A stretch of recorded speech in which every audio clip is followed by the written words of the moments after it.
Good afternoon, I'm Nick Altmeyer with linkinglewiscounty.com.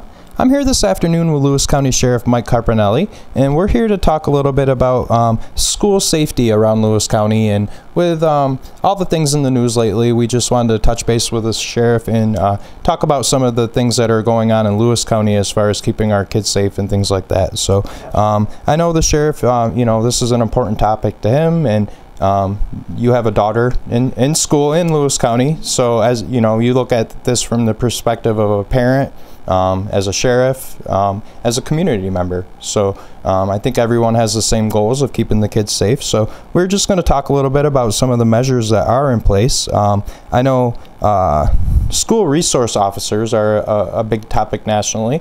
And I know here in Lewis County, and it's kind of funding related, but basically we have South Lewis is the only school in the 5 schools in the county that have a school resource officer. Yes. And that's because they had some grant funding for that. So I didn't know if you wanted to talk a little bit about how that, I think we're into the 2nd year of that program? It's taken 2 years to get to it. This is actually the 1st year that we've actually had the officer there full time. What it was is the school administrator applied for a grant. The grant funds the position. We provide the deputy to be there. So it's been a really good effort collaboratively, between the schools and our department. So far, it's been very successful. It's been positively accepted by the administration and by the students. And but there's a cost. There is a cost involved, and you have to let the public know that it does cost. You hate to put a value on people's safety and people's lives, but unfortunately we have to. So through a government grant, we were able to do it. Okay. And is that something you would advocate? Would you like to see a school resource officer in the other 4 schools in the county? Is that something that's feasible? Yeah. If they can go through the grant process, or the only way it's going to be feasible for our county is going to be if it's funded on a federal level or a state level. I know the New York State Sheriff's Association talked about that we'd like to see the deputies in every school. I'm not going to say that I'm all for that right off the bat. The thing of it is that's cost going to be passed on to the taxpayer. I think that we should be training people who are in the schools already, that are already there, responsible people. Train them on how to handle a firearm and how to stop a threat. I think it's a much better way to do it. That way also, the person that wants to perpetuate the violence isn't looking for an officer. They don't know who's going to have that particular piece of equipment to stop that threat, if it's by a person employed by the school. Right.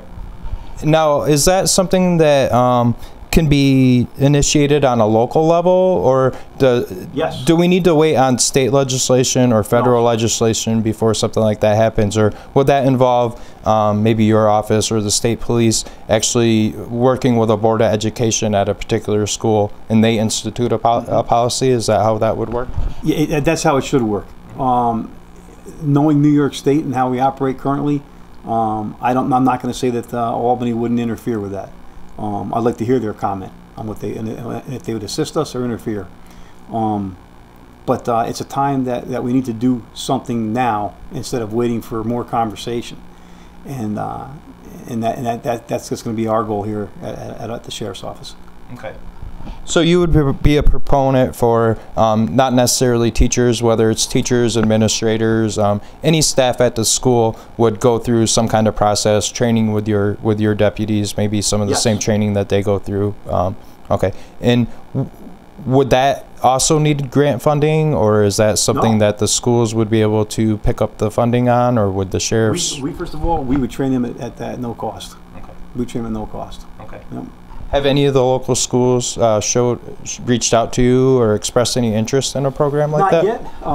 Not yet. We are in a process. We're going to be contacting some of the schools that we have not been in touch with in a while in regards to this situation that we're in now. Mm-hmm. And it's going to take time. It's not going to be anything that's going to happen within weeks or months. Right. But we want to try to get together with every school in the county and set up some type of a plan. Not just the state police, not just the sheriff's office or the village PD, but it should be an effort collaboratively on all 3 law enforcement agencies in this county to have something in place to help the schools out. Okay. And I know we talked a little bit beforehand about response times, and Lewis County being such a rural county that a program like this might be more effective in a county like Lewis County than maybe some of the bigger city areas, as far as we have you have school in Harrisville,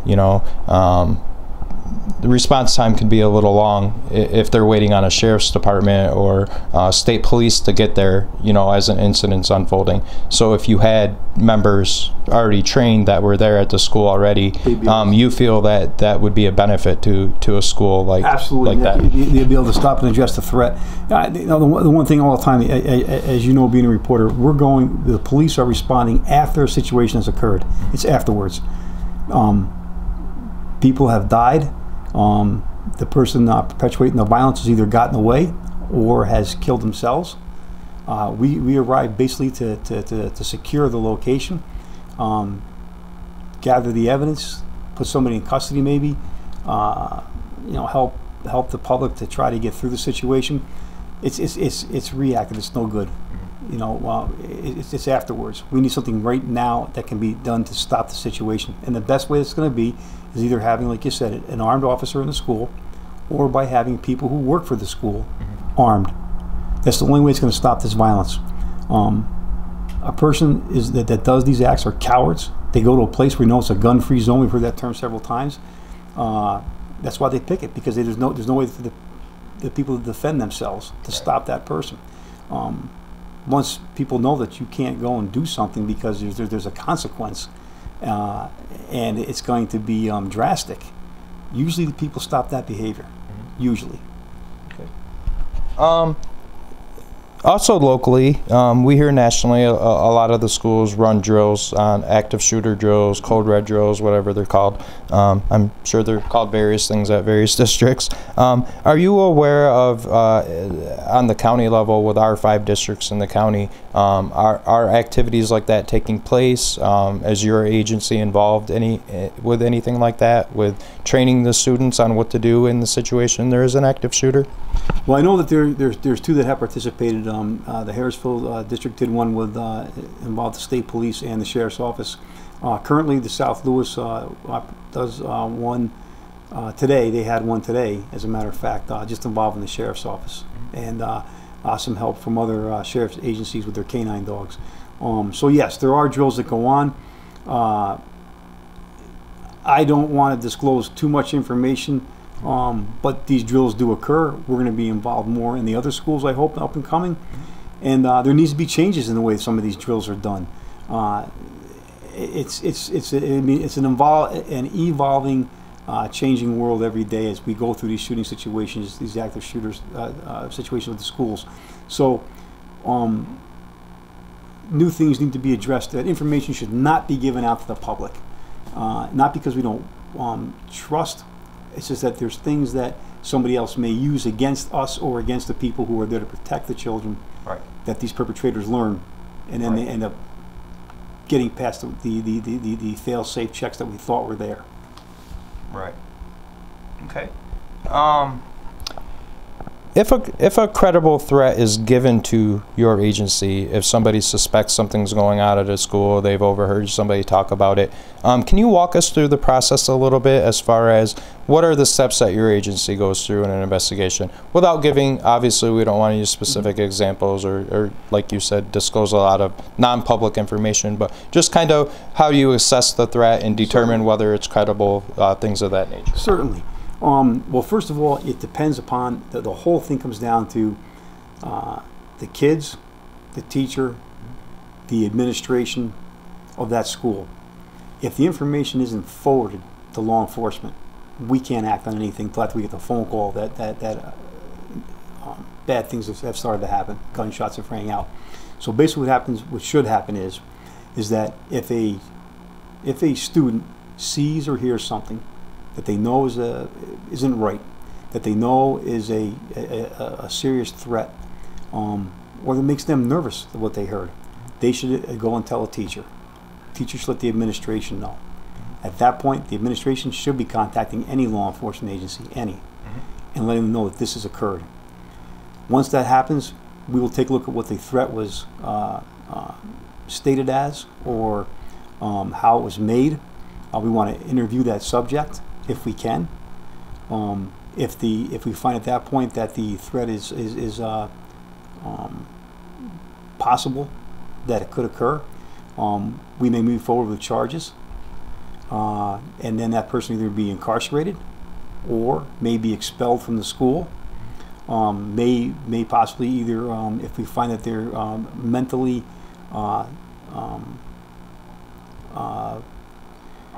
trying to say it in a good way. Well, if they're just mentally ill, then it's up to another agency to get them the help that they need to correct whatever problem that they have. So we do have ways. We have resources that we can look at as far as social media goes to help us. But once again, that's no good. It's nothing, no help to us all, unless the school administration contacts the law enforcement agency. Right. That's what has to happen, number one. And the students should not be afraid, should not look at it as being they're ratting on somebody or anything like that. They're protecting each other's lives. Right. The kids are resilient, especially at the high school level. They're young adults, is what they are. Not just children, they're young adults. That's what they're supposed to be bringing up, preparing them for life situations. Let's start treating them like young adults. Right. Again. And I think that a lot of these situations will be stopped. I think a lot of it could be thwarted if we start doing that. And if a student is uncomfortable talking with the administration or taking it to that level, they can bring it to their parents and have the parents go to the administration. Absolutely. So, yes, sir. Yep. And I think it's probably important to bring up the fact too that people might be wondering why we're not talking about the potential threat at Lowville yesterday. And I just wanted to point out to people that we will be speaking with Superintendent Steckley along with Chief Rogie a little bit later this afternoon on that situation. But that situation was more in the jurisdiction of the Lowville Village Police Department. I know that Chief Rogie was in contact with you. Anything that he needed, you guys offered available for assistance, but you guys aren't really the lead agency on that case, so you're probably not working with that a lot, so we weren't asking you specific questions about that case. So right. Is that pretty much correct? That's correct. If we were, we'd work collaboratively with the village. We do it either way if it happens. Right. The chief was in contact with me yesterday morning in regards to what was going on. If they need assistance, we would have been there. Yep. If it comes down to this, if there's a situation, it doesn't matter who it's going to, if it's going to be the sheriff's office, state police, or Right. village, whoever's the closest car, whoever is the closest individual with a firearm as law enforcement, you better be to that school. Yep. And that's how it's going to go. Yep. So I just wanted to clarify why we weren't specifically talking about that incident with you and more talking about school safety in general.